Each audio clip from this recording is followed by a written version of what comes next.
Buenas tardes para todos. Desde Instituto MAR, Instituto Docente de Enseñanza de Capacitación Continua, le damos una cordial bienvenida a todos los asistentes, al profesor Marcelo Marchese.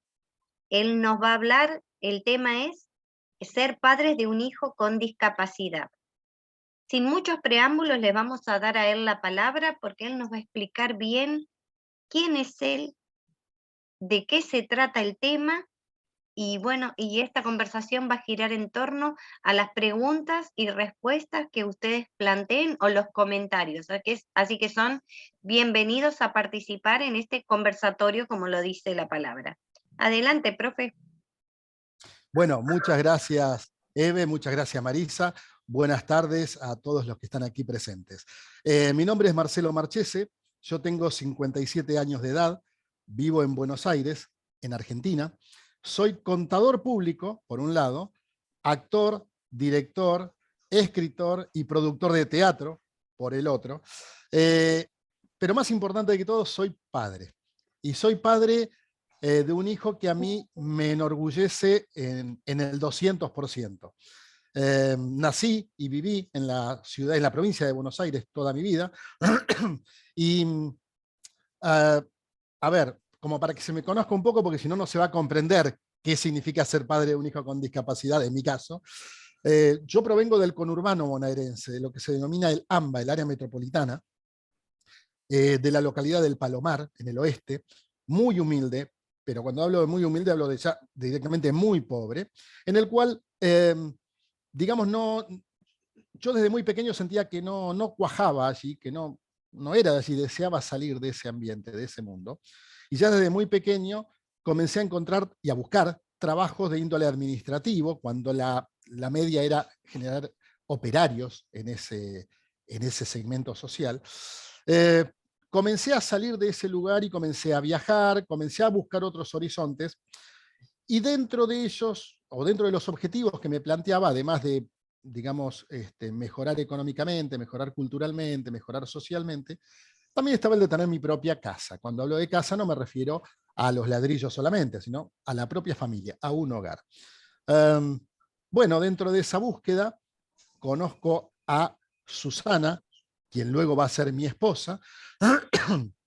Hemos tenido la fortuna de viajar mucho, de estar muchos años juntos con ella, y en un momento determinado, en el año 95, 96 en realidad, nos casamos, nos vamos de luna de miel y volvimos embarazados. Bueno, lo que en un comienzo fue una hermosa noticia, a los 2 meses se tradujo en uno de los primeros dolores de mi vida como padre, digamos, porque perdimos el embarazo, lo que clínicamente se denominó un embarazo anembrionario. ¿Qué sucede? Nosotros queríamos completar la familia, realmente, queríamos sentirnos como una familia. Con lo cual comenzamos a hacernos estudios médicos, y en aquella época, estamos hablando de finales del siglo pasado, ¿no? 96, 97, por un lado, detectan que ambos somos estériles, cosa no muy común realmente, pero al mismo tiempo queríamos tener hijos. Entonces, buscábamos dentro de las diferentes opciones que había en aquella época, y una de ellas era la adopción. Estaban las diferentes opciones médicas, eh, que en todos los casos era muy invasiva para con la mujer, le requería demasiados desgastes y demasiados estudios y tratamientos y malpasares a la mujer más que al hombre, con lo cual nos decidimos por adoptar. En la República Argentina, en aquella época, no existía una ley de adopción que unificara todas las provincias, que son 24 en la Argentina, sino que uno tenía que ir a cada una de las regiones, a cada una de las provincias e inscribirse, y así lo hicimos.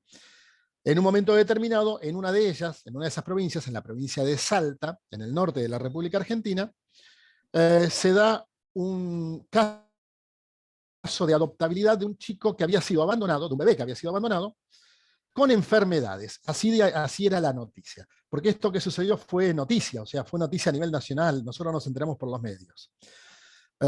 Bueno, no es materia de esta charla contar todo el proceso en detalle, no lo quiero hacer, hay muchas cosas muy lindas que pueden apuntar para otra charla, pero la concreto es que adoptamos a Nahuel. Y lo adoptamos a sabiendas de que él tenía enfermedades, así en términos genéricos. Tanto mi esposa en ese momento, Susana, que ahora estamos divorciados hace más de 12 años, pero ambos somos padre y madre, o sea, cuando se trata de Nahuel, que es mi hijo, no hay diferencias. En ese momento nos decidimos por adoptar a Nahuel y a sabiendas de que tenía enfermedades. Lo que no sabíamos era exactamente cuáles eran las enfermedades. Cuando volvemos a Buenos Aires, 3 horas de vuelo desde Salta hacia Buenos Aires, le hicimos estudios genéticos y el mismo derivó en que, por un lado, tenía un síndrome genético denominado síndrome de Cornelia de Lange. CDLS, la sigla en español. Y por otra parte, más grave que este caso, había tenido desnutrición grado 3 en su primera infancia, en su primer mes de vida, lo que le provocó serios e irreparables en muchos casos daños neurológicos. Bueno, con eso en la mano, la decisión era, ¿nos quedamos con Nahuel o no nos quedamos con Nahuel? ¿Por qué? Porque en la Argentina, uno cuando realiza un proceso de adopción, tiene unos primeros 6 meses que son de adaptación mutua, tanto del niño para con la familia como de la familia para con el niño. Y esos 6 meses pueden ser prorrogados por 6 meses más, a criterio del juez o la jueza que interviene o de las propias familias. Cuando nosotros nos enteramos de esta enfermedad, o de esta situación, más que enfermedad, porque no es una enfermedad, es una situación, hablamos con la jueza y la jueza nos decía permanentemente, ¿qué quieren hacer? No lo piensen en caliente, tómense unos días y piénsenlo fríamente. Y fue la segunda decisión compleja que tuve que tomar como padre, es decir, yo lo quiero a Nahuel, es mi hijo, ya es mi hijo, es mi hijo. Y Susana, mi esposa, mi ex esposa, pensaba exactamente lo mismo. Por lo tanto, ese día decidimos encarar y comenzar varias aventuras. Por un lado, la de ser padres. Por otro lado, la de tener un hijo con discapacidad. Por otro lado, la de tener un hijo con discapacidad de la cual desconocíamos el 100%, no sabíamos absolutamente nada de qué significaba síndrome de Cornelia de Lange. Pero bueno, a partir de allí comienza todo un aprendizaje acelerado, tanto como ser padre con un hijo con discapacidad. Por eso, sin que sea de mérito para ningún otro padre, porque todos los padres, igual que las madres, aprendemos sobre la marcha, ¿no? Viviendo y ejercitando con nuestros hijos. Pero decía, sin que sea de mérito esto para con ningún padre, cuando uno es padre primerizo y encima tiene un hijo con una discapacidad de la cual se desconoce, porque no solamente desconocíamos nosotros, la sociedad desconocía, la incertidumbre es muy grande. Entonces, a partir de allí comienza nuestro vínculo con Nahuel, el cual fue muy fuerte a partir del origen, ¿no? Y lo primero que hicimos fue, bueno, obviamente, además de llevarlo al pediatra y de hacer chequeos estándares, es, ok, ¿qué se sabe de esta enfermedad? Porque también tenemos que atender puntualmente ese punto. En la Argentina en ese momento no existía ninguna asociación respecto de ese síndrome, y lo que había era un par de padres sueltos, navegando. Partamos de la base que esto fue en el año 2002, me olvidé de comentarlo, con lo cual Internet no es lo que es hoy tampoco. Y tratar de buscar un par. O sea, yo en lo que me enfocaba era de tratar de buscar a alguien que esté en la misma situación que yo. ¿Dónde estará? Y lo primero que hice fue, obviamente, googlear. Y acá va uno de los primeros. Yo no me siento capacitado como para decir te doy consejos. Lo que sí doy son opiniones. ¿Sí? Y acá va una de las primeras opiniones que les quiero dar a todas las personas cuando googlean relacionadas con una enfermedad que no está tan popularizada. Y es el hecho de que, lo voy a poner como un ejemplo que dura 30 segundos, que siempre lo pongo en toda charla que hago. Cuando yo googleo por primera vez qué significa el síndrome de Cornelia de Lange, la primera estadística me arroja que tiene un 90% de mortandad, es decir, que los pacientes con este síndrome no superaban los 20 años de vida, ¿sí?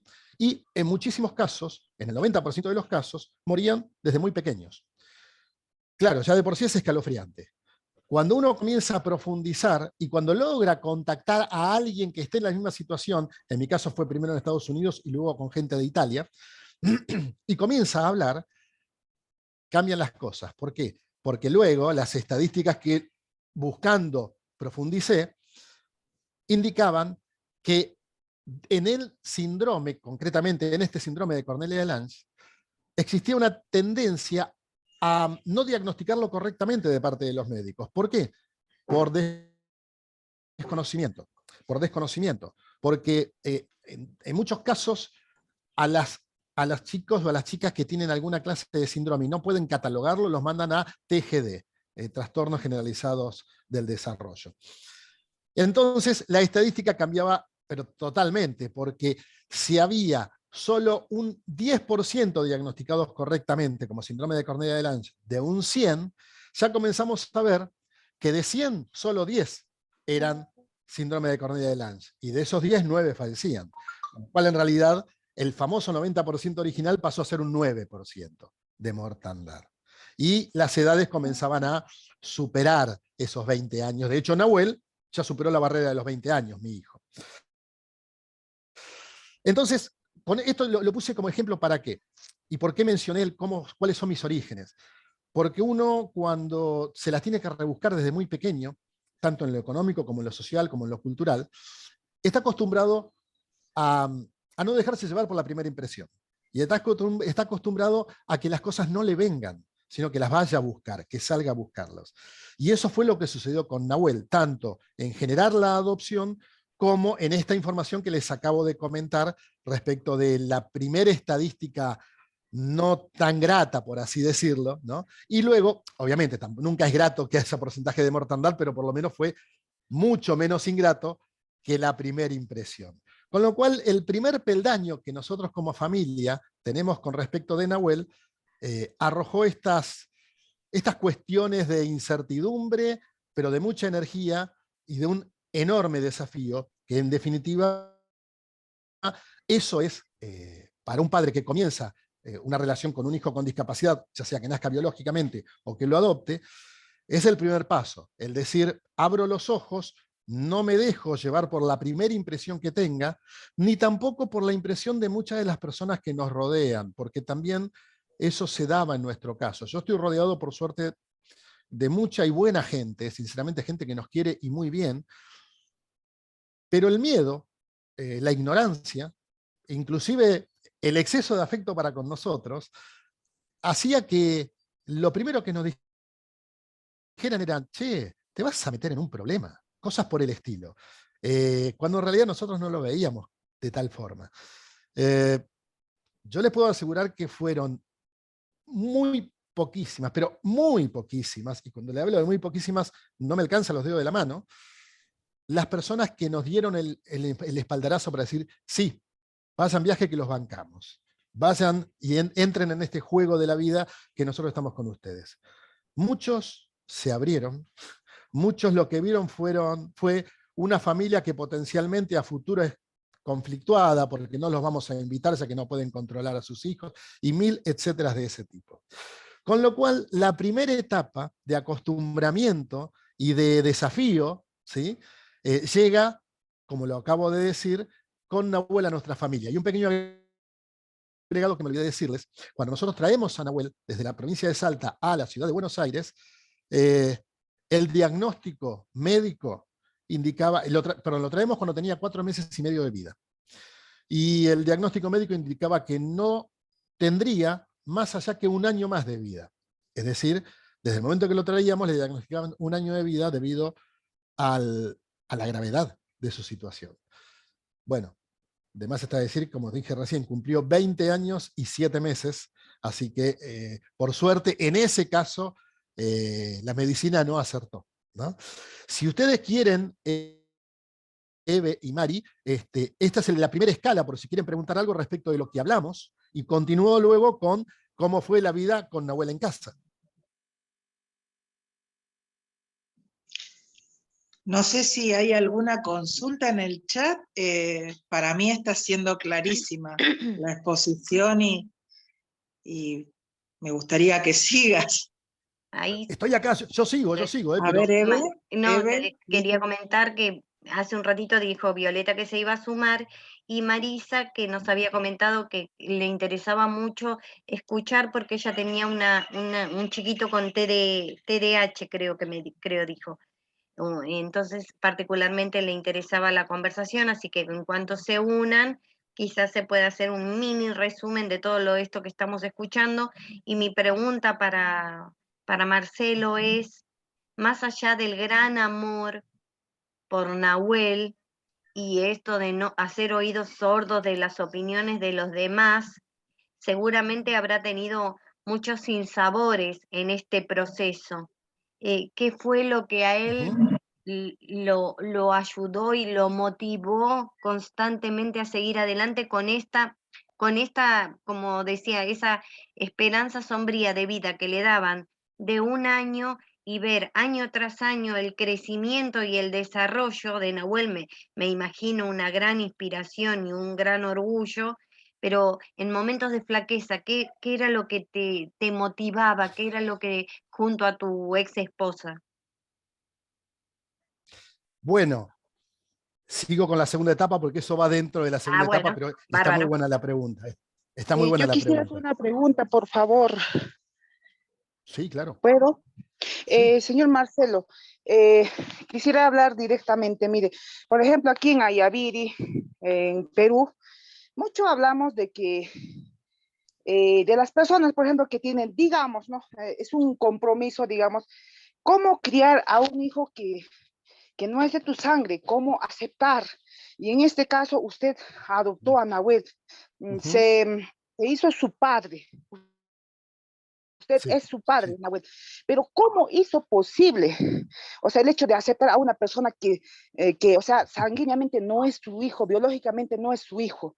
¿Cómo hizo para aceptar eso? ¿Y cómo, o sea, usted llegó a aceptar, valga la redundancia, criar a un hijo que prácticamente no era suyo? Quizás solamente el amor, pero quiero saber cómo usted ha luchado contra eso, por favor. Gracias. ¿Cómo no? ¿Cómo no? Laura. Laura, nos conocemos de Facebook. A ver, primero y principal, y obviamente que no va a ser el mejor ejemplo, no quiero que se lo tome taxativamente, pero cuando uno eh, elige una pareja o un novio, o cuando uno elige algo mucho más banal, insisto, no quiero que se lo malinterprete con la cuestión económica, cuando uno va y se compra una prenda de vestir, la elige. La elige y luego se la pone con orgullo. En el caso de una pareja, un novio, un futuro marido, también lo elige y también luego lo siente con orgullo. Eh, para mí no fue nada difícil, digamos, asumir, sería la palabra, la paternidad para con Nahuel, ni tampoco fue para nada difícil asumir que no correspondía a mi sangre, y menos aún la enfermedad, porque lo elegí. Es decir, eh, mm, para mí no existe, es más, me lo han preguntado en algunas ocasiones y lo tengo que racionalizarlo para poder responderlo, porque jamás pasó por mi mente, y menos por mi corazón, que no sea de mi sangre. O sea, no es algo que yo lo tenga en el día a día. Privilegio más el sentimiento que la racionalización. Lo amo, lo amé desde el primer día, lo adoro y es mi hijo. O sea, yo soy su padre porque él me eligió, porque de diferentes formas lo demuestra en el día a día, pero también él es mi hijo, y lo digo con orgullo. Realmente quien me conoce, aunque no me conozca personalmente, presencialmente, me conoce por las redes sociales, sabe que yo a mi hijo, en el buen sentido, lo muestro con orgullo y le doy el espacio que quiero que él tenga, que en muchos casos es hasta delante de mí, porque, a ver, cuando una persona tiene discapacidad, eh, nos guste o no nos guste, y esto es un dato de la vida real, tiene que hacer el doble, el triple o el cuádruple o más esfuerzos que una persona que no tiene discapacidad para darse a entender, para obtener cosas tan básicas que nosotros a veces ni siquiera le damos importancia. Entonces, para mí Nahuel no solo es un ejemplo, sino que además es amor puro. O sea, yo por él siento amor, el amor de un padre hacia un hijo. En ningún momento ni me cuestioné ni me planteé la situación de que no sea de mi sangre. Porque así como cuando elijo una porción de pizza me la como y no pienso que no la cociné yo. Insisto, pongo un ejemplo que es muy banal, ni siquiera se compensa, ¿no? con el ejemplo del amor de un hijo hacia de un padre hacia un hijo. Pero la realidad es que en ningún momento jamás me pasó ni por la mente ni por el corazón, claramente, que estoy adoptando a alguien que no es de mi sangre.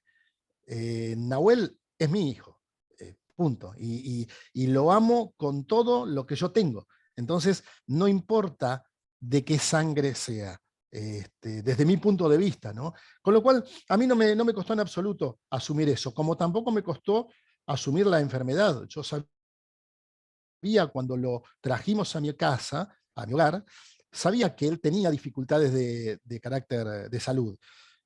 Tal vez no sabíamos la dimensión, pero sí sabíamos que eran graves y sabíamos que existían. Por lo tanto, nunca fui, desde muy chiquito, nunca fui de andar llorisqueando sobre la leche derramada. Cuando las cosas se plantean, trato de solucionarlas y ejecutar la solución. Después uno sale bien, otra sale mal, pero en la vida son todas decisiones en forma constante. Entonces, yo no reniego, jamás renegué, por eso por lo general soy líder en los grupos en los cuales estoy, porque tomo decisiones todo el tiempo. Y una de esas fue hacerme cargo de un niño, el cual hasta antes de que entrara en mi corazón era un niño. A partir de que ingresó a mi corazón es mi hijo. Entonces, desde el momento en que ingresa a mi corazón y es mi hijo, yo me hago cargo como padre de todo lo que creo que un padre tiene que hacer, incluso de retarlo también en muchas ocasiones. Retarlo, para quienes no están en la Argentina, la palabra retar nosotros la utilizamos para regañar, en muchos casos. En México creo que se dice regañar, ¿no? Cuando el niño no se porta bien. Porque también Nahuel, a pesar de su discapacidad, necesita en algunos casos ponerle frenos y ponerle límites, porque estos chicos tienen tendencia a manipular a los adultos basados en la situación que ellos tienen y saben que pueden explotar, la sonrisa y todo ese tipo de cosas, ¿no? Eve. Quería hacer una pregunta Muchas porque no me gracias, quedó muchas claro. gracias. Perdón, la pregunta que quería hacer era cómo denominó el síndrome o la enfermedad de Nahuel y en qué consiste, para que sepamos. A veces hay en la familia eh, problemas o con chicos que tienen diferentes capacidades o facultades, y a veces esto tiene que ver con el habla, con el caminar, con la visión, con el lenguaje, con el aprendizaje. Y entonces como papás es muy difícil, y es todo un trabajo dinámico junto con terapeutas especializados en enfrentar y ayudar al niño para que salga adelante. Correcto. Eso es lo que viene ahora, Eve. Así que cuando yo pase a la segunda etapa, va a estar incluida la respuesta a ti. No sé si hay alguna otra pregunta más o continúo. Continúo entonces. Bueno, tenemos a Nahuel en casa. Una vez que Nahuel está en casa, les doy un dato anecdótico.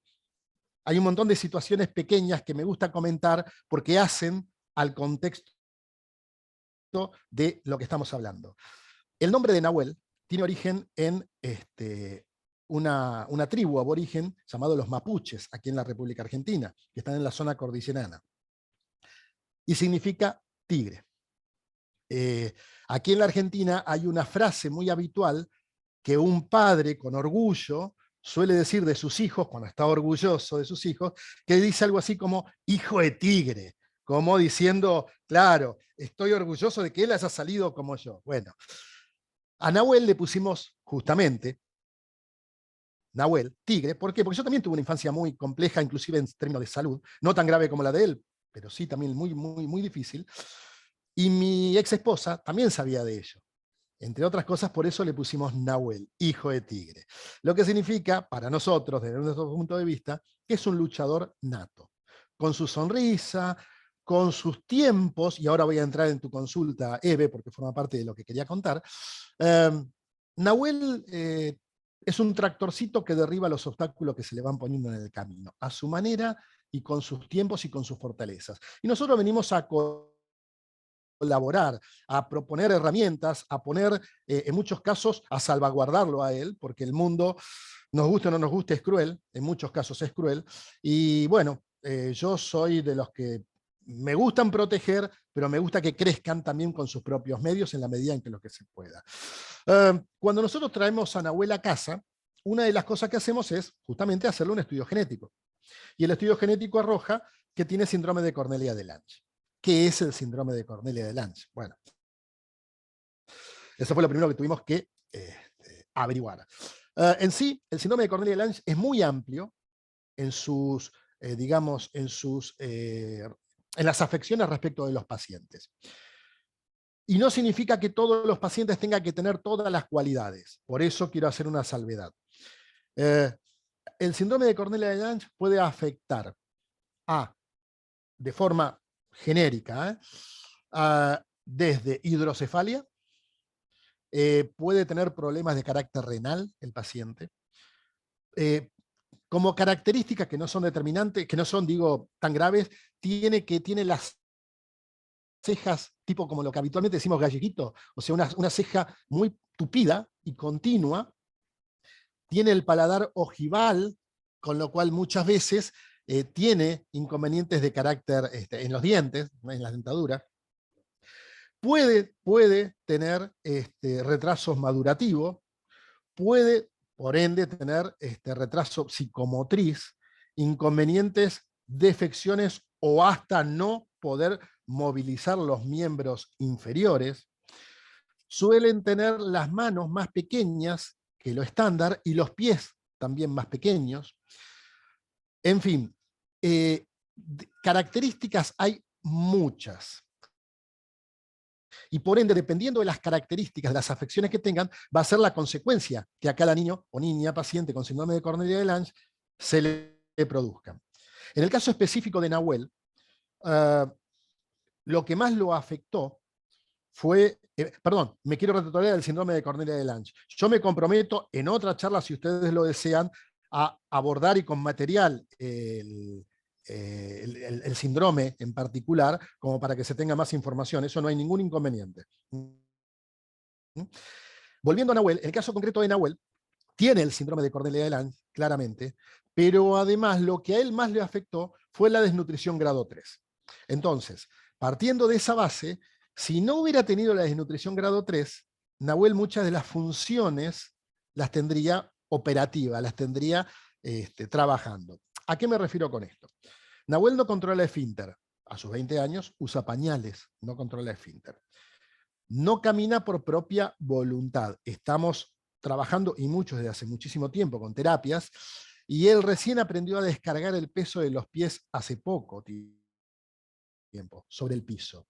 Pero él no controla el hecho de tener que quedarse erguido y hacer fuerza. Necesita ser asistido para darle de comer, por ejemplo, aunque a veces tiende a tomar la cuchara y llevársela a la boca. O sea, hay un montón de situaciones que, si bien no son graves desde el punto de vista biológico, neurológicamente marcan que hay un retraso enorme y por ende una dependencia de alguien, de un asistente o de un adulto. En el caso de Nahuel no ha tenido, y por el momento no tiene, y crucemos los dedos que siga así, digamos, disfunciones orgánicas que le limiten cualquier clase de manejo corporal. Es decir, Nahuel no tiene problemas renales, no tiene problemas estomacales, no tiene problemas de páncreas. Lo más grave que tuvo fue una leve miopía e hipermetropía. Poquitito, nada más, que se corrige con anteojos, por eso usa esos anteojos tan fashion que les ven ustedes en las redes sociales. Pero sí, que el otro día me hizo transpirar. Yo le decía, yo vivo en la avenida Corrientes, en Buenos Aires, en el centro de Buenos Aires, que es la más concurrida del país, en pleno Obelisco, donde están todos los teatros. Y el señor tiró los anteojos a la calle. Menos mal que un señor, un conductor se detuvo y no me los pisó.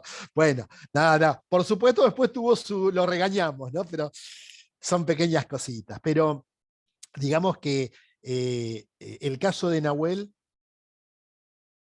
estuvo más afectado por la desnutrición, grado 3, que es, en esa época murieron muchísimos bebés en la zona norte de la República Argentina, que por el propio síndrome. El síndrome viene a agregar un poquito más de caldo de cultivo a una serie de situaciones que la desnutrición, digamos, agravó o complicó. Ahora, ¿cómo tomamos todo esto? Es decir, una vez que nosotros nos damos cuenta del síndrome, a través de los estudios genéticos, otro desafío en puerta, porque ahora ya sí teníamos un nombre, podíamos identificar en el buen sentido al enemigo. O sea, ¿contra qué tenemos que jugar? Porque hasta hace un ratito, cuando yo les decía al respecto de la incertidumbre, no sabíamos qué era lo que tenía Nahuel. Ahora, con el nombre completo, síndrome de Cornelia de Lange, les voy a hacer 30 segundos además para entrar en tema. Síndrome de Cornelia de Lange se lo llama porque hubo una doctora en lo que era Holanda, los Países Bajos ahora, Cornelia de Lange justamente se llamaba, que descubrió que uno de los cromosomas, que todavía no se tiene claro si es el 3 o el 5, pero uno de los cromosomas se generó desalineado respecto de su par. Entonces ahí el par no está conectado y es lo que produce esta sintomatología. ¿Qué hacemos cuando nos llega un hijo tan esperado y tiene, en este caso ya podemos poner un nombre, un síndrome? Bueno, el impacto que se produce es tremendo. ¿Por qué? Porque uno siempre aspira, y en el buen sentido lo digo, sin que nadie lo tome a mal, a tener un hijo sin ninguna clase de enfermedad, de preocupación. Con lo cual, ahí lo primero que tuvimos que hacer, y acá un poquito empieza la experiencia de uno, es a rearmar, a reestructurar las expectativas que uno tiene con el hijo. Es decir, yo siempre digo que no tenés por qué eliminar las expectativas o restringirte de las expectativas que vas tomando con respecto a tu hijo. Sí, tenés que rearmarlas, reorganizarlas. ¿Por qué? Porque en muchos casos no vas a poder hacer la misma situación o lo mismo que querías hacer con un hijo con todas las cualidades y con todas las herramientas de vida disponibles que la que podés hacer con un hijo que no tiene todas las mismas herramientas. Yo voy a poner un ejemplo muy sonso, que simplemente es algo muy banal, pequeño, pero que sirve para graficar. Por lo general, todo padre al que le gusta el fútbol y que va a un estadio de fútbol, tiene por deseo llevar a su hijo, ir de la mano, ambos con la camiseta del mismo club y compartir un partido de fútbol del club del cual uno es hincha. Son esas cosas de padres, como seguramente las madres con sus hijas también tienen las suyas. Claramente, con Nahuel no podíamos hacer eso, por las circunstancias como estaban dadas. A pesar de eso, organicé transporte, organicé con el club de fútbol para que no nos entorpezca el ingreso al estadio, nos dieron un lugar, digamos, muy cerquita de la cancha de fútbol, del campo de juego donde se jugaba. Y si bien un partido de fútbol tiene una duración de poco menos de 2 horas, 1 hora 45, a nosotros este operativo nos demandó entre 8 y 9 horas ese día, desde cambiarlo y concientizarlo a Nahuel de que íbamos a ir a ver un evento deportivo, llevarlo al estadio, 40.000 personas gritando y él estando ahí al lado y digamos, absorbiendo toda esa situación. Y luego todo el operativo de desalojo del estadio y de volver a llevarlo para su casa. Hay que aclarar que acá en la Argentina, lamentablemente el fútbol son eventos complejos a la hora de ir a verlos porque hay mucha violencia, bueno, y hay mucho descontrol. Y nos demandó casi 9 horas todo el operativo. Ahora, lo hicimos, y cuando llegó a su casa Nahuel de la excitación no se podía dormir, se durmió de madrugada. Y yo ni les cuento el pecho inflado como lo tenía, de orgullo. Entonces, creo que lo más importante que uno como padre tiene que hacer cuando sabe que su hijo o hija tiene algunas características diferentes a otras personas en términos de herramientas de vida, lo primero que tiene que hacer es reorganizar las expectativas que tiene con ese niño o esa niña, reacomodarlas a la posibilidad de poder concretarlas, no de negarse. Yo no soy una persona que me gusta perder, y no solo no me gusta perder en una competición, no me gusta resignarme para abajo, no me gusta resignarme a no hacer algo. Si yo tengo ganas de comer, digo cualquier cosa, algo que me agrade, tal vez ahorre el dinero y me prive de otras cosas para hacer eso, pero lo voy a hacer. Y con Nahuel no me iba a privar de darme gustos como ir a pasear, como ir al teatro o como ir a un estadio de fútbol. Lo hice una vez, me gustó, me saqué las ganas, pero lo hice.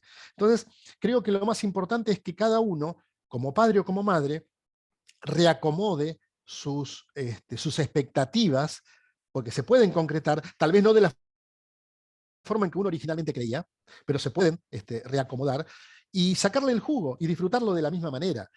Yo me comprometo a enviarle algunas fotos de estas cosas que estoy contando para que las publiquen en el grupo y se van a dar cuenta que lo que digo es tal cual. O sea, yo lo disfruto plenamente. Y Nahuel ni les digo. Soy actor de teatro. Lo he llevado a Nahuel al teatro. Lo he llevado como espectador. Les voy a contar un par de anécdotas. Como espectador, también lo he llevado a ensayos míos. En una ocasión yo actuaba en un teatro, en una obra de teatro escrita por mí. Y yo tenía que ya había un actor en escena, y yo tenía que ingresar. Golpeaba la puerta y tenía que ingresar al escenario. Nahuel, junto con su compañero terapéutico, mi pareja, estaban en la primera fila del teatro. Entonces yo ingreso, hablo con mi compañero de actuación. Hola, ¿cómo estás? Él me contesta y yo tenía que hacer un silencio, porque me tenía que sacar unas prendas, un gorro. Primero hablé. Cuando se produjo el silencio, desde la platea alguien dijo, papá. Obviamente escuchó mi voz y este actor, que acá está muy alegre, muy contento, se desarmó. Pero bueno, uno es actor profesional y sigue con el juego y terminó actuando, ¿no? Pero la verdad que son esas cosas que a uno lo ponen y muy bien. Entonces uno dice, valió la pena todo el esfuerzo previo, traerlo con tiempo al teatro, sentarlo en la primera fila, valió la pena. En otra ocasión me sucedió más emotiva que esta, yo hago stand-up, también comedy stand-up, y ahí uno interactúa con el público. Estaba en un teatro, también Nahuel en primera fila con mi actual pareja, con su acompañante terapéutico, y yo estaba, en este caso, en ronda de humor. La verdad es que era muy divertida esa rutina que tenía, y el público aplaude de pie una de las humoradas que yo decía. Y en un momento yo miro a la platea, a la primera fila, y estaba Nahuel aplaudiendo. Si me llegan a ver, aplaudía y riéndose. Y no pude más. Se me puso un nudo en la garganta. Tomé un vasito de agua y le dije al público que estaba esperando que continuara, ¿no? Porque había terminado de festejar el chiste anterior. Y le dije al público, me van a perdonar, tengo que detenerme 20 segundos, les quiero contar algo. En la primera fila está mi hijo, se llama Nahuel, él tiene retraso madurativo severo, y lo veo aplaudir y lo veo reírse. Sinceramente, es el mejor premio, sin que nadie lo tome mal, es el mejor premio que puedo obtener. La gente empezó a aplaudir de pie y lo empezó a mirar a Nahuel, lo miraban desde del lugar de cada uno y aplaudían de pie y no dejaban de aplaudir. Entonces, lo cuento esto no por el ego del actor, sino por el ego del padre. Yo digo, valió la pena. Porque así después me hubiera ido mal, que me fue bien, por suerte, pero aunque me hubiera ido mal en el resto de la noche, ya valió la pena todo eso. Y eso lo hace un hijo con discapacidad. Y eso lo hace un padre que reconfiguró las expectativas, no las expectativas, sino la forma de cumplir las expectativas que tenía respecto de ese hijo. Es decir, se puede ser totalmente feliz con un hijo que tenga menos herramientas, o distintas, porque no son menos, son distintas herramientas que otros chicos o chicas. La cuestión es que uno como adulto tiene que ser un poquito pícaro también y tratar de descubrir cuáles son las formas en las cuales uno puede compartir y satisfacerse, porque también es válido que un padre se sienta orgulloso de su hijo, y satisfacerse de lo que ese hijo o esa hija le puede brindar.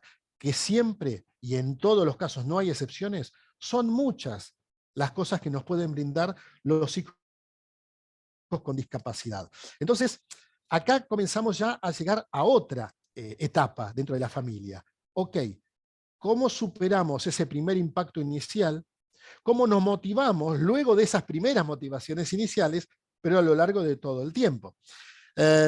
Yo, por ejemplo, una de las primeras cosas que me prometí toda mi vida es que cuando tuviera un hijo, no quisiera que le falte salud, o sea, medicina, no quisiera que le falte comida, no quisiera que le falte indumentaria, no quisiera que le falte un hogar, una casa, pero tampoco quería que le falte un padre.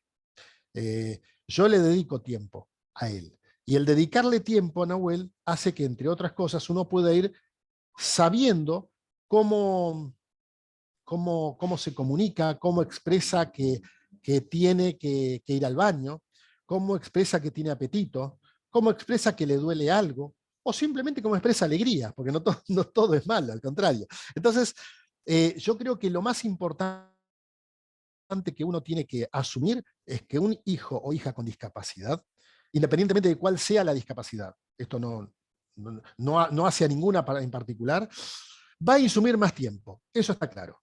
Va a insumir más energía, también está claro, eso no cabe ninguna duda, porque sin dudas estos chicos y estas chicas requieren de mayor atención y de mayor paciencia. Pero también el premio que uno recibe, la felicidad que uno recibe, es inmensamente mayor. Yo celebro, y quienes me conocen por las redes sociales lo pueden atestiguar, yo celebro hasta una sonrisa de Nahuel. Hasta cuando lo veo feliz, ya de por sí lo festejo, porque con todas las que pasamos, y ahora voy a esas también, es celebrar la vida todo el tiempo. Nosotros hemos pasado noches enteras, pero no una, meses enteros en hospitales. Yo fui jugador de tenis semiprofesional. Era otro de los gustos que me quise dar en la vida. Y fíjense que les recuerdo que mi origen fue muy humilde, o sea, cuando nada hacía prever que yo podía llegar a hacer todo esto, y lo hice, porque me gusta derribar obstáculos. Y en una oportunidad a un enfermero del hospital alemán aquí en la ciudad de Buenos Aires, le enseñé a jugar al tenis en los pasillos del hospital, de la cantidad de noches que estuvimos juntos en ese hospital. O sea, uno lo puede tomar a la tragedia, o lo puede tomar a que es un desafío, a la aventura, en el buen sentido diciendo aventura. Porque la vida de por sí ya nos trae problemas o alegrías dependiendo de cómo las tomemos. Porque la gente en general tiende a tomarlo como problema algo que es un obstáculo o algo no deseado. Y nunca se sabe cuándo uno eso lo puede convertir en un desafío que después termina siendo algo placentero o algo gratificante. Si yo le hubiera hecho caso a todos mis amigos, Nahuel no estaría en mi vida. Y sí, podría tener un montón de amigos, o no, porque si esas personas no se ponían en mi lugar, no sé si eran tan amigos. Y sin embargo, Nahuel está conmigo desde hace más de 20 años y me ha dado muchísimas alegrías. Pero me ha dado mucho sinsabor. La palabra no sería sinsabor, sino esfuerzos. Me ha dado muchos esfuerzos. Sí, cuando hablo de mí, perdón, es en plural, a la madre también, por supuesto, porque esto fue una tarea en conjunto. Tal vez yo me expongo más, me gusta exponerme y hablar más, pero siempre la tarea es de ambos, por igual, de la madre y mía. Sí, ha dado muchos dolores de cabeza, en el sentido quebradero de cabeza, en el sentido de que tal vez un día deseábamos estar en una plaza, en un parque, un domingo a la tarde, y estábamos en un hospital. Pero, ¿quién me quita a mí todo lo que Nahuel me dio? ¿Quién me quita a mí todo lo que disfruté y disfruto con Nahuel? Entonces, yo creo que un hijo con discapacidad, poéticamente he escuchado un montón de veces que es una bendición para la familia. Por lo general, la familia lo toma como que es algo que no era lo que se deseaba, no era lo que uno quería que viniese a incorporarse en la familia. Yo jamás me cuestioné esa decisión, más aún, yo lo fui a buscar. Pero está, la situación es así, está acá, tenemos esta situación, ¿y cómo lo afrontamos?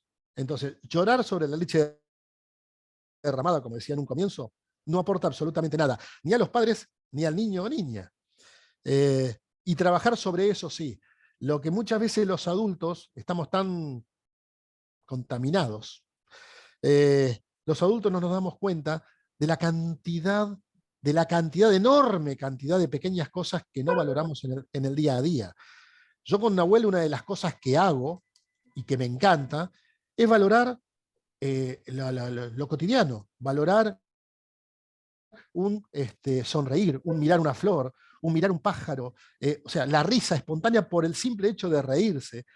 Hay un montón de cosas que nosotros normalmente damos por sentado que están y las tenemos que trabajar todos los días. Entonces, yo creo que tener un hijo con discapacidad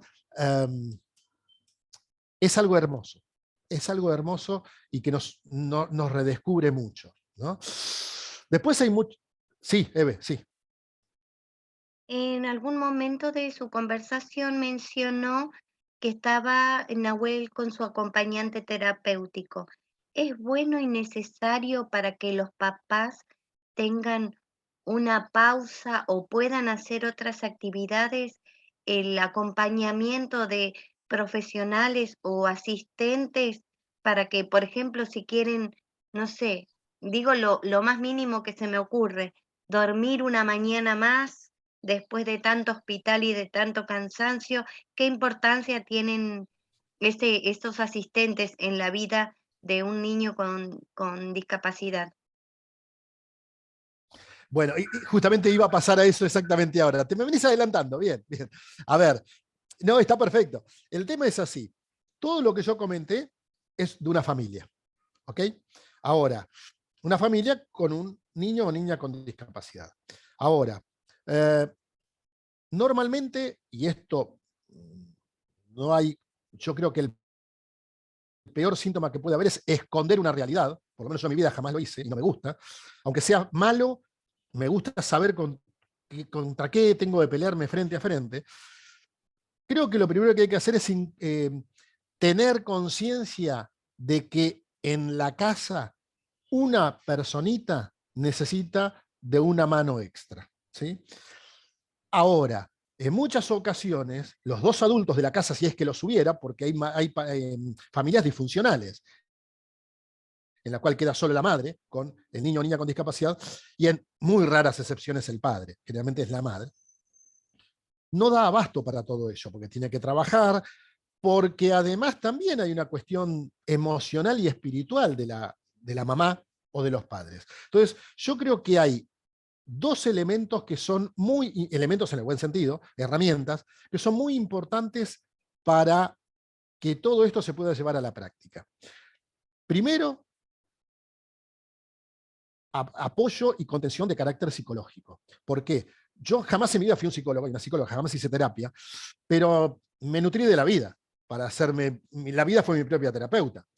Pero reconozco que hay personas que lo pueden precisar o que lo precisan y es válido. Entonces, lo primero que uno tiene que hacer es reconocer que hay una situación en la cual por algún motivo uno está limitado o impedido, dependerá de la situación, y consultar a un terapeuta para que a uno lo contenga.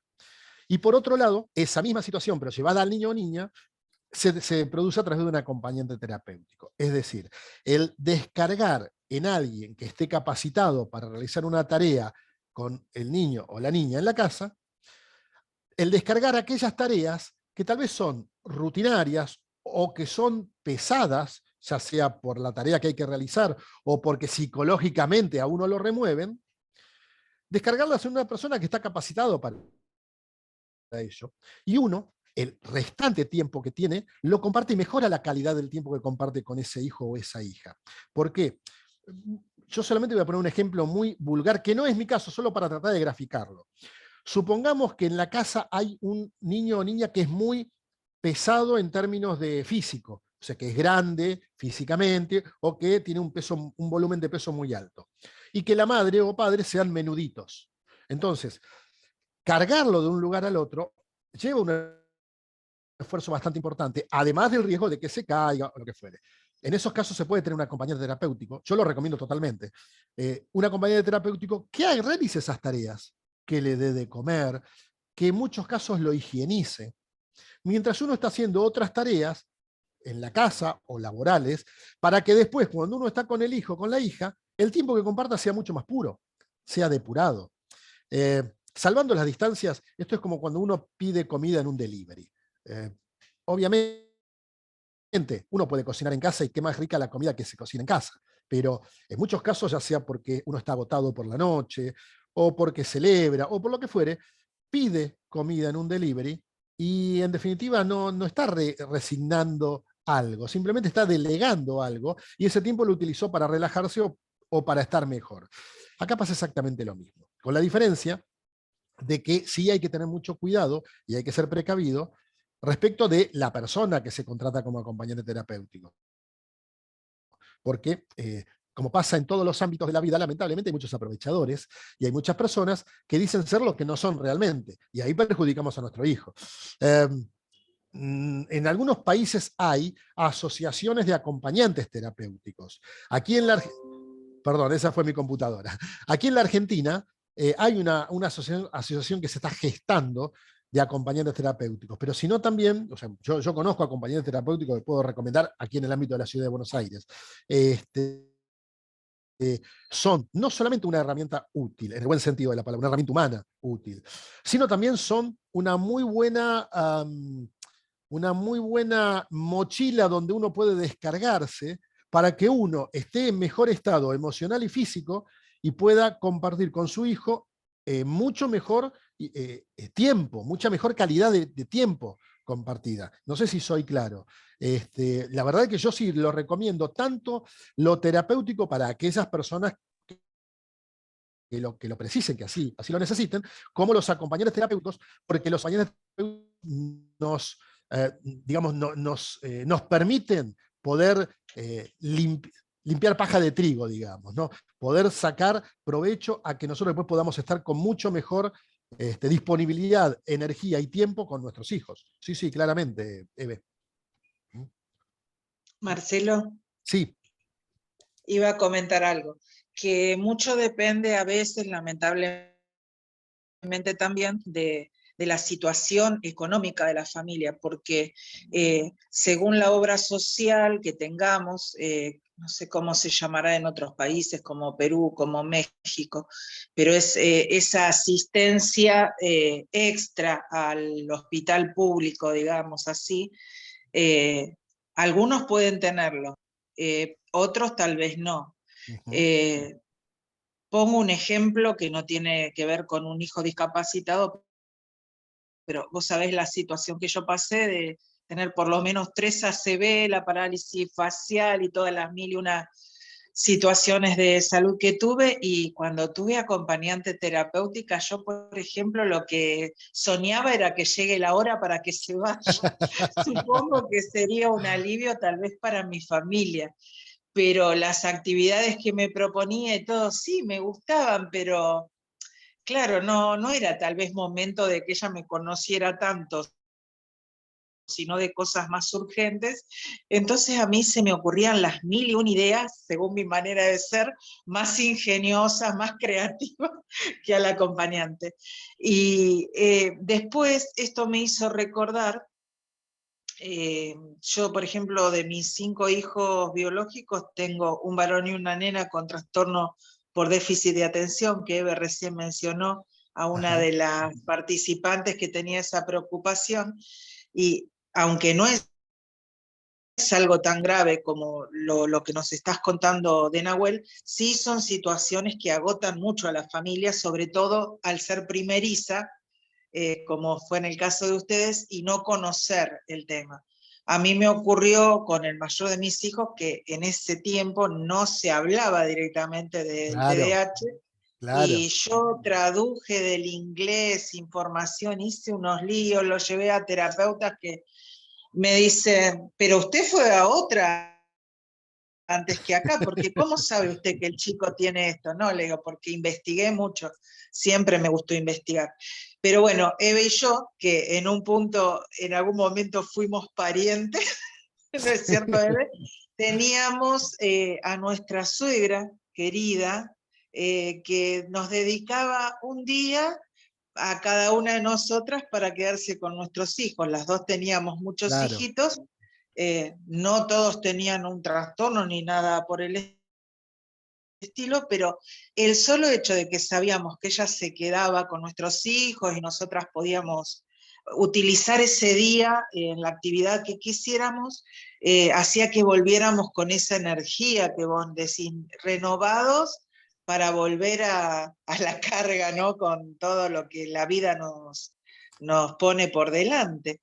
Así que, Es que esa es la función del acompañante terapéutico. Es decir, claro, a ver, por supuesto el acompañante terapéutico tiene una función eh, pseudomédica, digo, si no se enojan los médicos cuando digo que es médica, la función de los claro. acompañantes terapéuticos. Es Tienen pseudomédica. conocimientos de distintos problemas de salud, digamos. Claro, y generales, conocimientos generales. Pero, a ver, yo creo que, y vuelvo al tema, a mí me gusta mucho ejemplificar porque a veces cuando uno habla, tal vez desde el otro lado uno está agotado, no procesa tan rápidamente, ¿no? Y a mí me gusta que se entienda.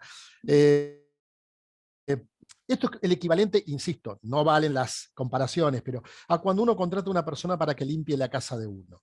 O sea, delega en alguien algo que por algún motivo uno o no desea hacer, o tal vez por tiempo no lo puede hacer, o por alguna limitación física no lo puede hacer, o por lo que fuere, pero lo termina delegando y pagando en alguien una tarea que la podría realizar uno. Bueno, en este caso es exactamente igual.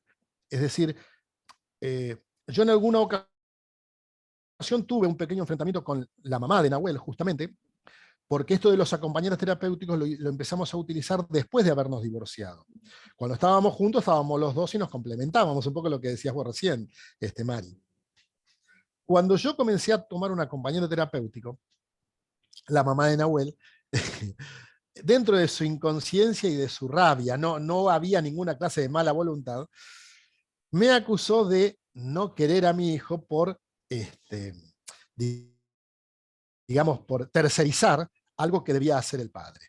Y yo le explicaba esto mismo que recién estaba explicando a ustedes, que llega un punto en el cual hay cosas que uno, dentro de lo económico, me lo puedo permitir, delego en un tercero con la finalidad de poder estar el menos tiempo, pero mucho mejor, el tiempo que estoy con mi hijo. Bueno, hoy ella tiene un grupo de 4 acompañantes terapéuticos. Evidentemente, lo que en su momento era motivo de discusión ya hoy no lo es. Quiero dejar algo en claro, Mari, Eve y chicos y chicas que están escuchando. El acompañante terapéutico no es un terapeuta, es decir, no viene a reemplazar a un terapeuta. Las terapias que correspondan a la situación, a la patología que tenga cada niño, cada niña, hay que realizarlas. O sea, no significa que el acompañante terapéutico va a venir a solucionarnos todos estos inconvenientes y nos va a aportar un tratamiento médico. No, no, no, no, no. El acompañante terapéutico lo que hace es, en los casos en los que así se pueda, complementar las terapias que viene realizando el terapeuta profesional en la casa, con acciones, ya sea de movimientos corporales, ya sea de ejercicios, la acción que corresponda. Además, en muchos casos los atienden, les dan de comer, los higienizan y etc. Y además cuidan de ellos, porque yo, por ejemplo, a Nahuel no lo puedo dejar solo por su Claro. dependencia. Con lo cual, si yo ahora no me es necesario, pero en una época en la que yo tenía muchas funciones de teatro y demás, era imprescindible que tuviera algún acompañante terapéutico que pudiera cuidarme a Nahuel y hacerse cargo de Nahuel mientras yo no estuviera. Y por supuesto que fuera de confianza, ¿no? Pero, insisto, las terapias tienen que hacerse. O sea, en el caso de Nahuel, él asiste a un colegio especial con un conjunto de terapias dentro del colegio, dentro de la currícula del colegio. También tiene novia, pero eso lo cuento después. Sí, no, es tremendo. Pero, hijo de tigre. Pero, Nahuel, además de las terapias que le dan en el colegio, que son musicoterapia, terapia a nivel físico de movimientos, terapia cognitiva, bueno, hay varias. También nosotros, insisto, acá tenemos la posibilidad de poder pagarlo o que la obra social no los cubra. Reconozco que yo soy muy bravo a la hora de ir a pelear con las obras sociales. He tenido varias discusiones y escenas de pseudo pugilato con algunas personas, pero lo he conseguido, con lo cual evidentemente se podía hacer. Tenemos musicoterapia en mi casa, o en la casa de Nahuel en realidad.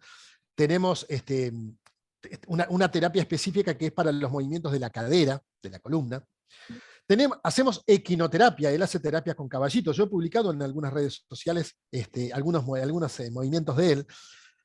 todo eso hace que las diferentes terapias vayan trabajando sobre diferentes sintomatologías que tienen, en el caso de Nahuel, en el caso de cualquier niño o niña. Pero eso no significa que el acompañante terapéutico reemplace a todos esos. Para nada, al contrario. El acompañante terapéutico lo que hace, en todo caso, es recibir la información de las diferentes terapeutas para poder complementar en la casa con los mismos ejercicios o acciones que puedan llevar a esos mismos ejercicios, más cuando son de carácter cognitivo, ¿no? Entonces, o sea, no hay que confundir, no reemplaza, por eso lo quiero dejar bien en claro, a los terapeutas, sino que lo complementan y además también complementan al padre o madre de la familia, que hace que, bueno, pueda descargar en esa persona algunas tareas, ¿no? Eve, espera que voy a encender la luz Sí, porque se me ve muy oscuro. Espera.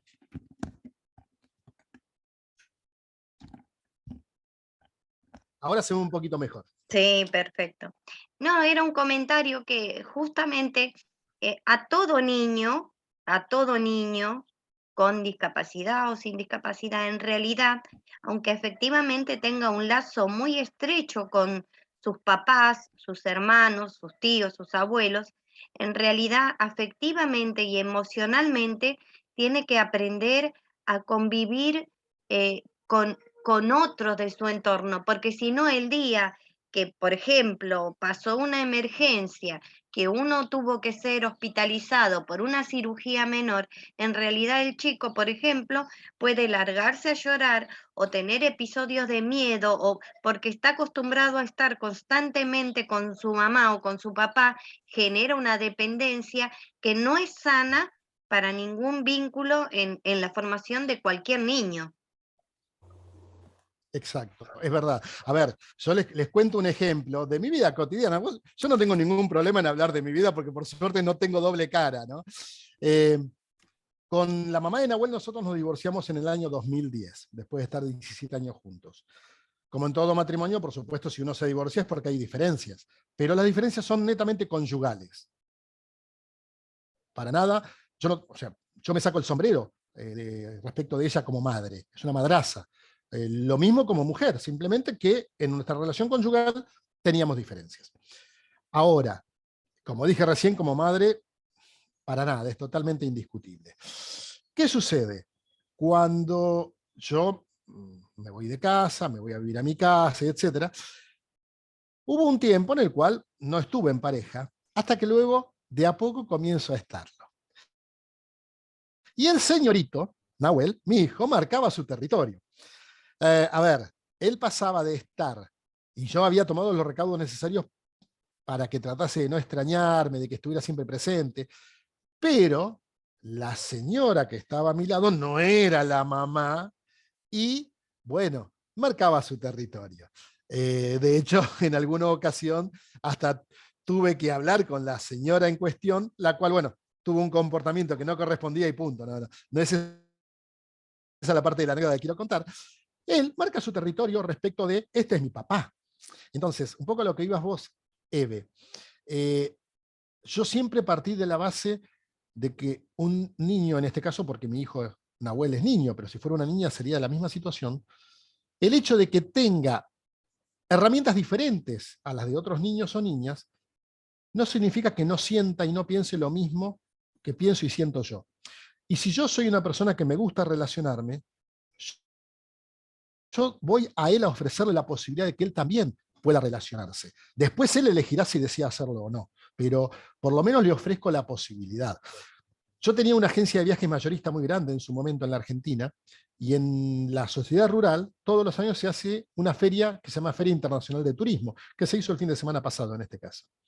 Yo he tenido stand en esa feria de turismo con mi agencia, y al señorito Nahuel lo tenía en el stand también.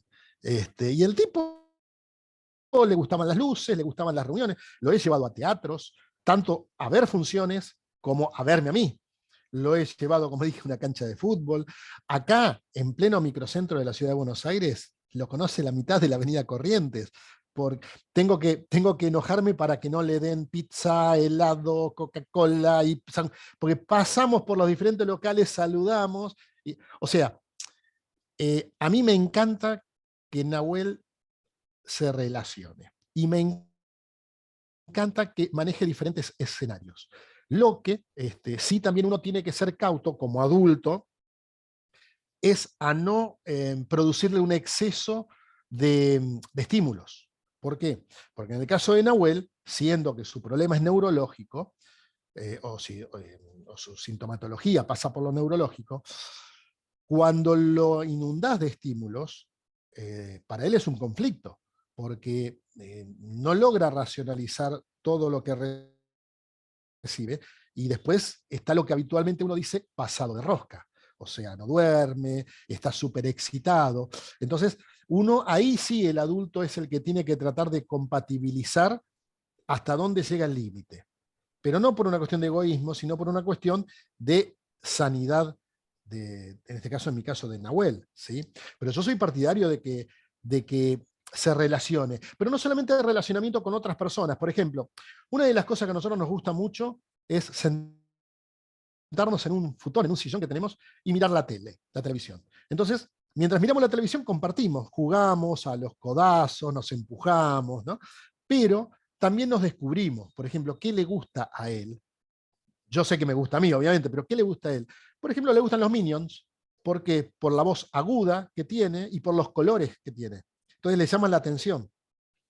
Bueno, el otro día lo vi viendo un video de, ay, no me acuerdo la cantante ahora, que perreaban, y digo, no, eso no, pero bueno, son cositas que le llaman, la música le encanta, y ojo, puedo poner música de Enya como música de Metallica, o sea, le gusta todo, a mí también me gusta todo, o sea, vamos compartiendo muchas de esas cosas, y no solamente pasa por la apertura neurológica para con otras personas, también pasa por cosas como la música, como el sol, como el viento. Le fascina que le dé el vientito en la cara, la brisa en la cara, pero le fascina enormemente. Entonces uno va descubriendo las cosas que le va gustando y lo va motivando y lo va incitando a que realice esas cosas, porque en definitiva le agradan. Con lo cual yo sí comparto esto de que esté en diferentes ámbitos, con diferentes personas, que también diferentes personas en sus respectivos niveles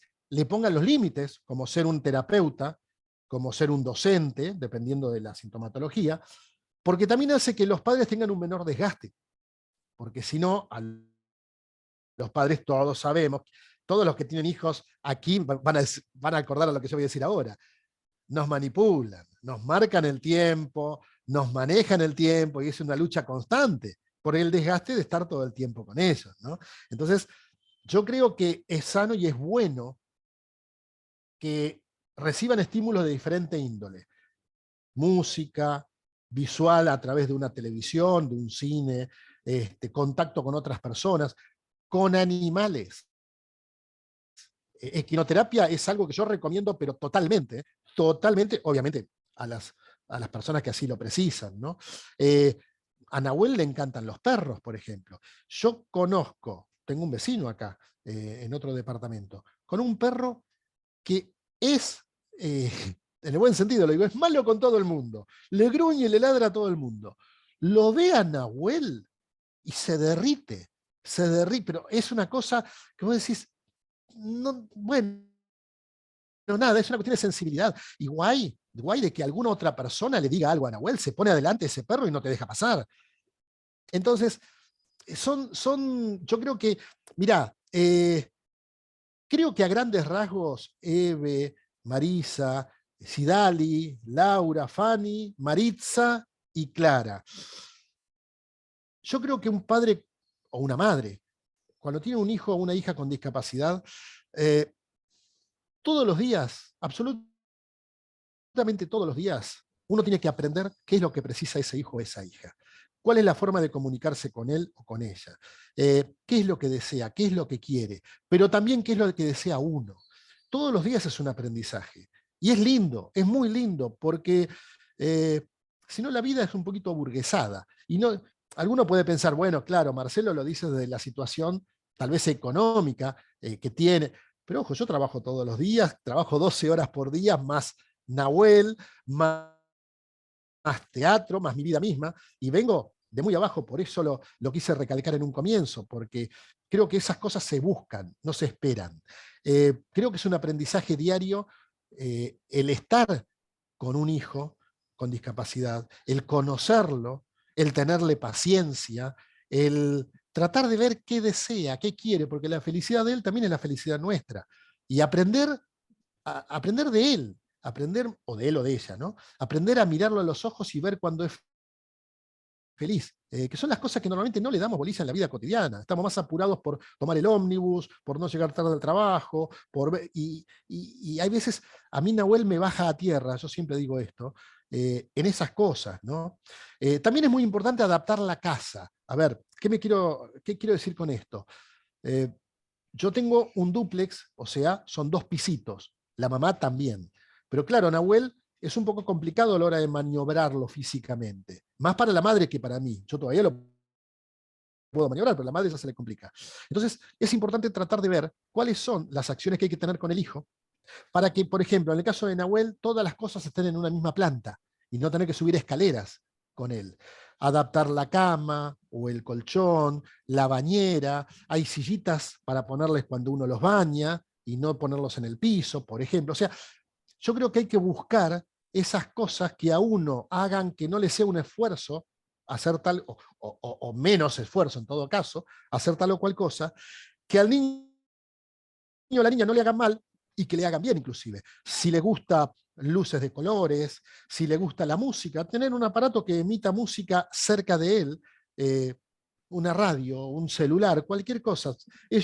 Algo que tienen las personas con discapacidad, los chicos y las chicas con discapacidad, es que jamás, pero absolutamente jamás, nos van a echar en cara si algo es barato o algo es caro, en términos económicos.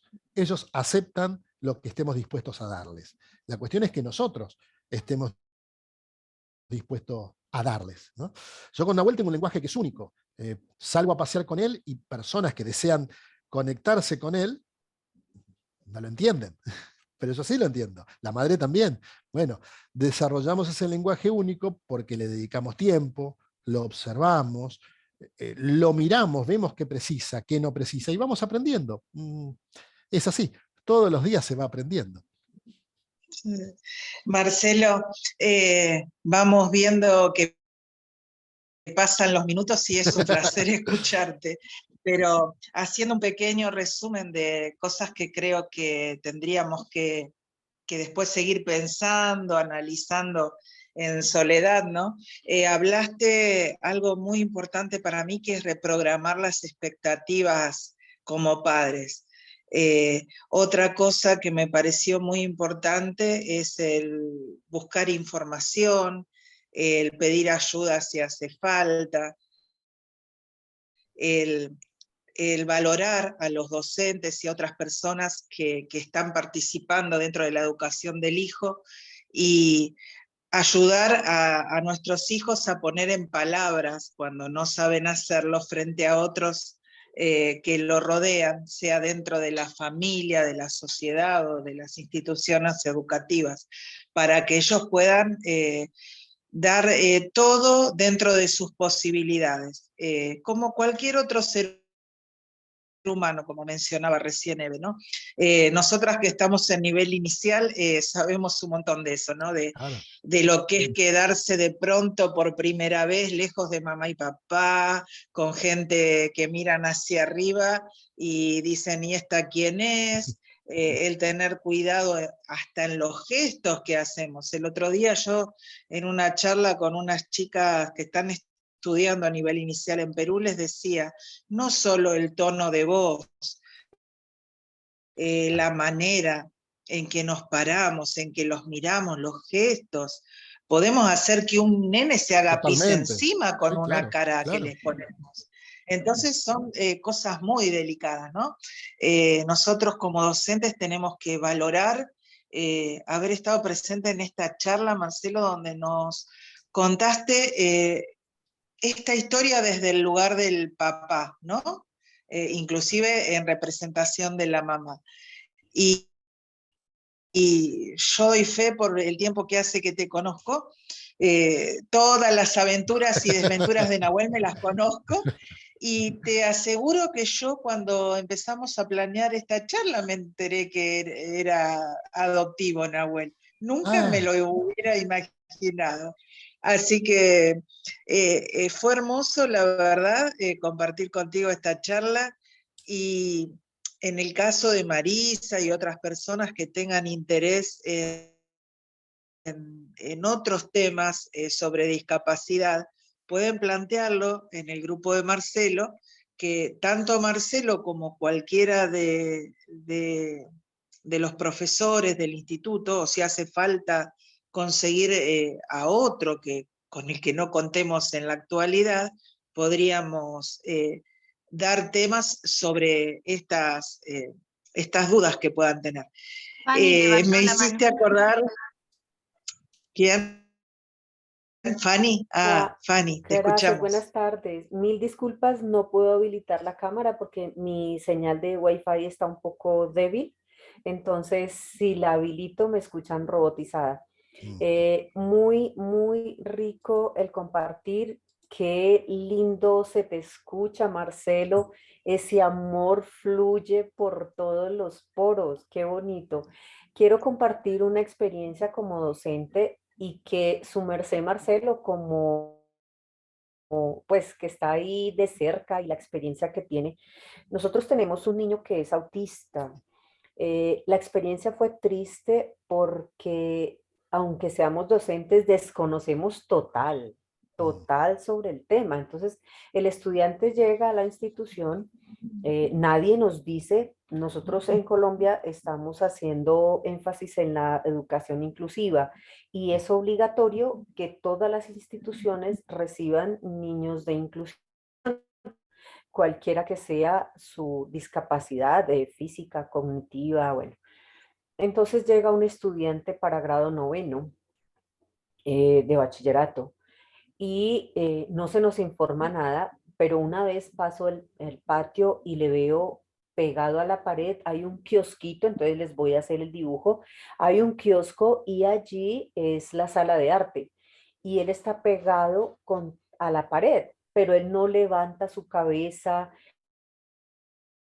Yo me preocupo porque pienso que le ha pasado algo, que tiene un accidente, que le han golpeado o algo, y entonces le pregunto, hijo, ¿estás bien? Él levanta la cara, en ese momento estamos en pandemia, usan tapabocas, entonces el rostro pues se distorsiona un poco. Solo le veo los ojos, él mira y no me contesta, entonces más me preocupé porque no sé cómo hablarle, no sé si me está escuchando, no sé. Entonces le decía, cualquier cosa que necesites, nos buscas, pero todo el semestre estuvo pegado a esa pared, no se movía para ningún lado.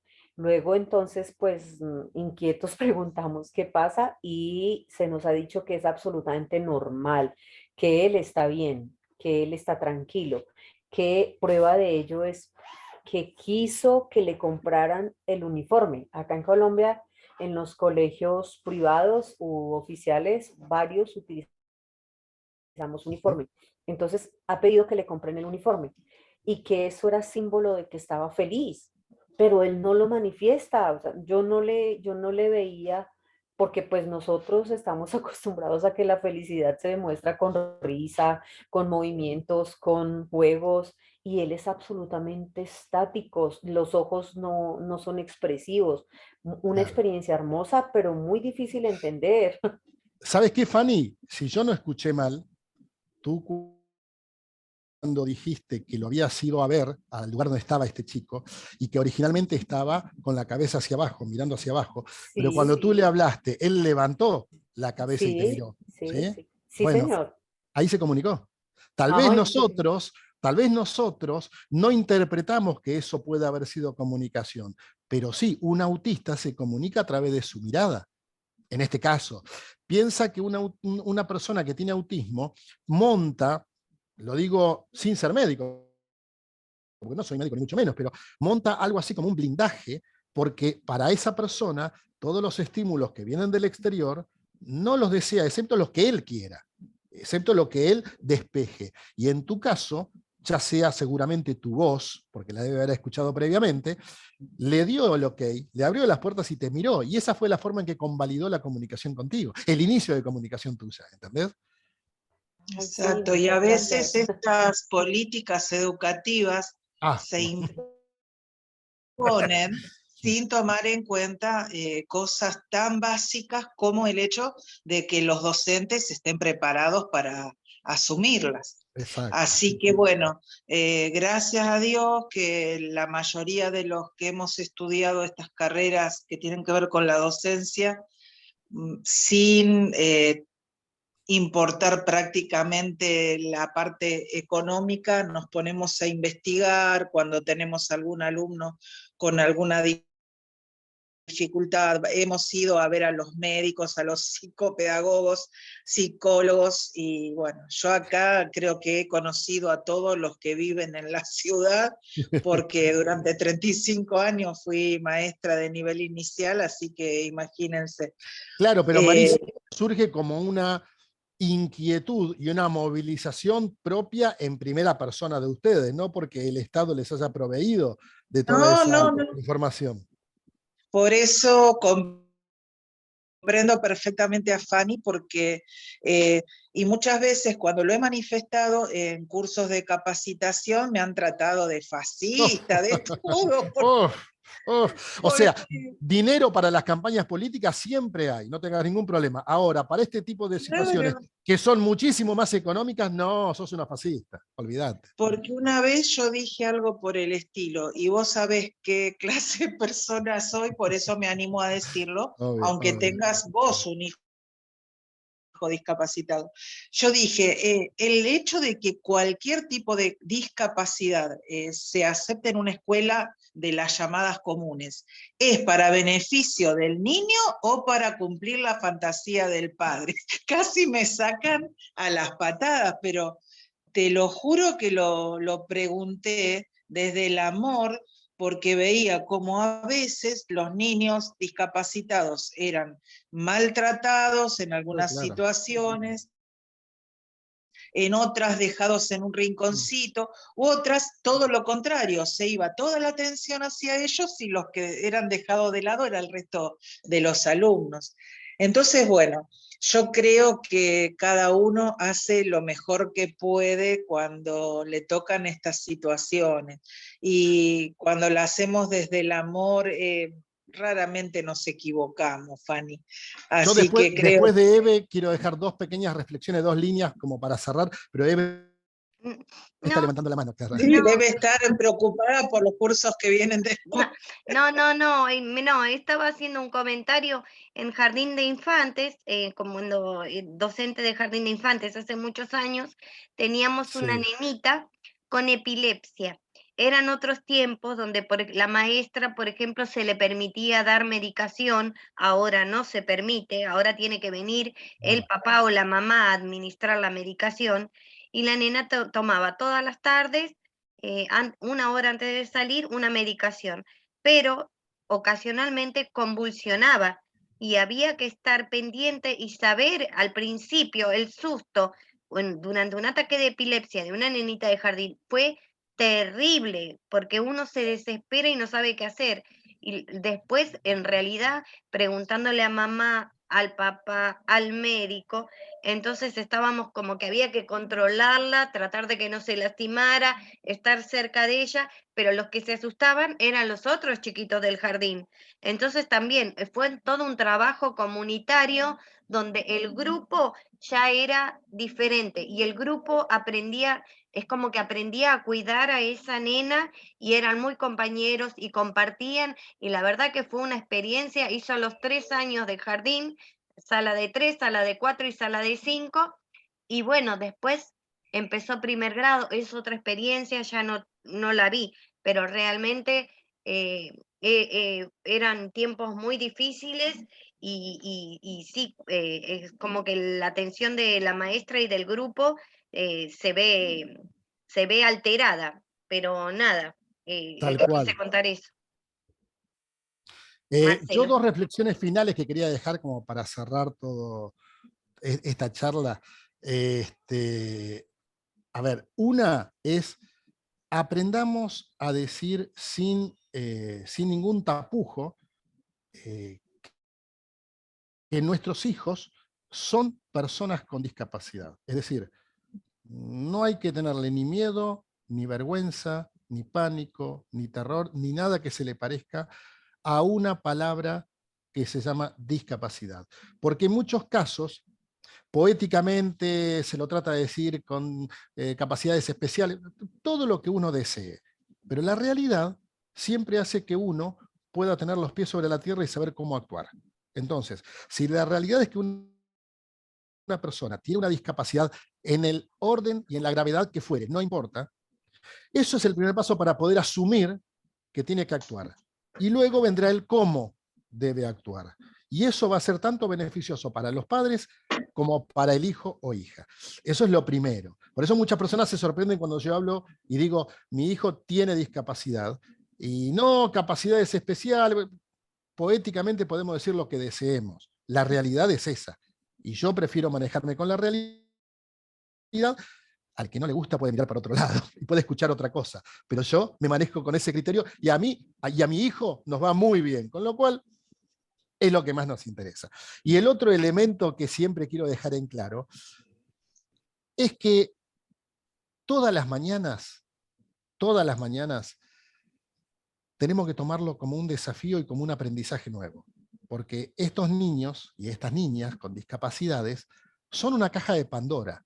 De una vuelta y sin darnos cuenta, nos pueden sorprender con algo que a veces puede ser gratificante o a veces no tanto, pero son una caja de Pandora. Y nosotros como adultos tenemos que estar abiertos a recibir todo eso y a estar atentos, porque en el caso de las chicas, de las mujeres, cuando van desarrollando a una edad de adolescencia y demás, las madres, conozco madres a las cuales les he regañado, tirones de oreja les he dado, porque no, mi hija tiene tal situación, entonces no va a pasar. Tu hija va a ser señorita, igual te guste o no te guste, porque es una cuestión natural. Tal vez más pronto, tal vez menos pronto, más tarde, pero lo va a hacer.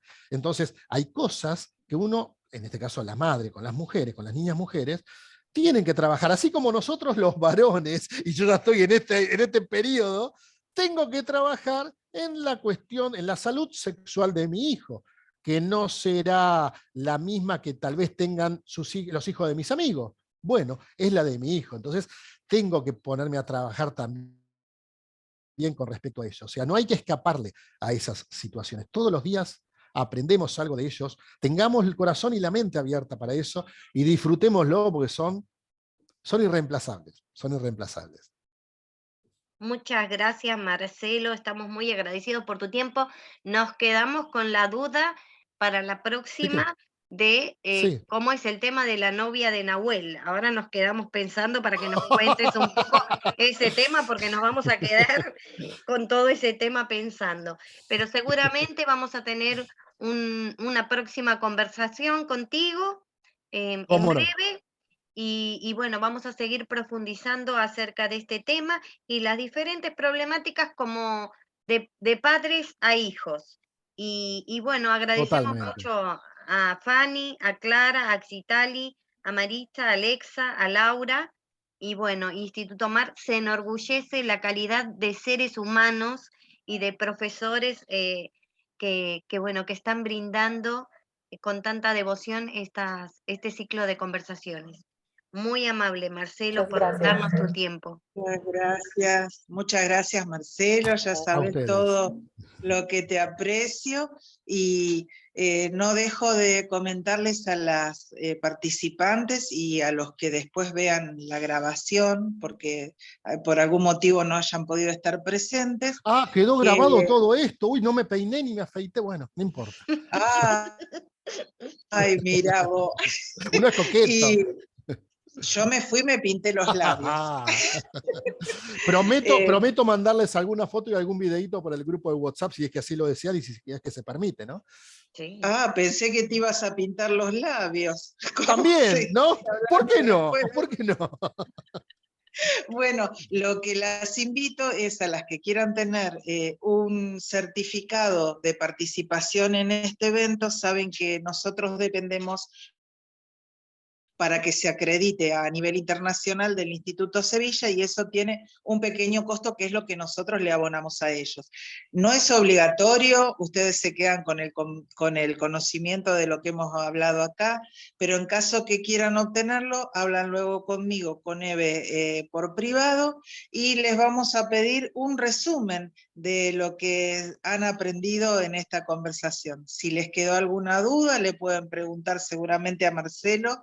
Él tiene todas sus ocupaciones, pero en algún momentito seguro Siempre va a poder. Acá, como en la escuela, nosotros en Argentina decimos que uno no le puede soplar las respuestas al otro. O sea, no le puede decir las respuestas. Acá vale eso. Si me preguntan Ay, ellas, ¿yo les respondo o no? Sí. Me habían contado cómo era que le dicen al machete, a lo que nosotros le decimos machete. Claro, Le claro, dicen machetearse. en México, ¿cómo es que le dicen, chicas? O en Perú, es muy gracioso también. Machete nosotros le decimos al papelito que los chicos esconden para copiarse durante los En exámenes. Claro. Colombia decimos soplete. Soplete. Soplete. Sí. Y el de México es más gracioso todavía. Ahora no me puedo acordar. Acordeón, ahí está. ¿Cómo? Acordeón. En México es Sí, acordeón. por la manera en que lo doblan. Un detalle con México, Eve, Marisa y muchos de los chicos que nos están escuchando, que hay de México justamente.